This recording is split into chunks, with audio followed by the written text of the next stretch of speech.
Hey there, Paul Wagler here for Arise Now and the 2 Minute Wake Up Call. Well, I wanted to share with you an experience that I had recently in the midst of everyday life.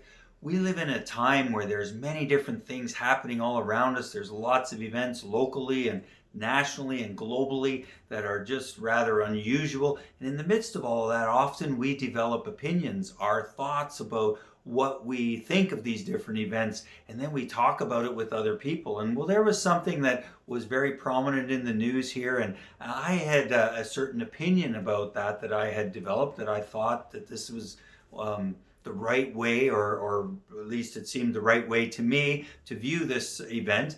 And I would talk about this with other people when they would ask. Sometimes I would bring it up in conversation. And then several weeks after the fact of doing this, one day I was praying and I just said, God, what do you think about this event? And then I was like, well, maybe I should have started off with that prayer a lot sooner. But nonetheless, I prayed that, and immediately I heard the Spirit of God say to me, it's serving a purpose. And I was just kind of taken aback, because that was not the approach or the opinion that I had been talking about and sharing with other people. So immediately, as the Spirit spoke that to me, I felt like, I think I need to stop talking about this the way that I have been. And it's better to have God's perspective. And sometimes it's just better to say less. Well, a lot of times it's better to say less and listen more. But it reminds me of this verse from Isaiah 55 verses 8 and 9, where God is saying, my thoughts are not your thoughts. My ways are not your ways. As high as the heavens are above the earth, so are my ways higher than your ways, and my thoughts higher than your thoughts.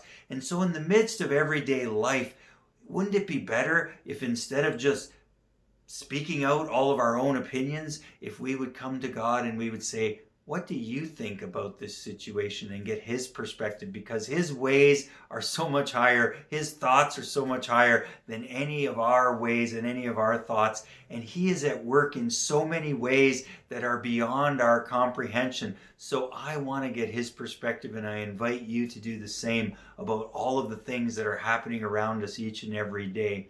Well, a few things for you to think about, and until we meet again, stay awake and stay alert.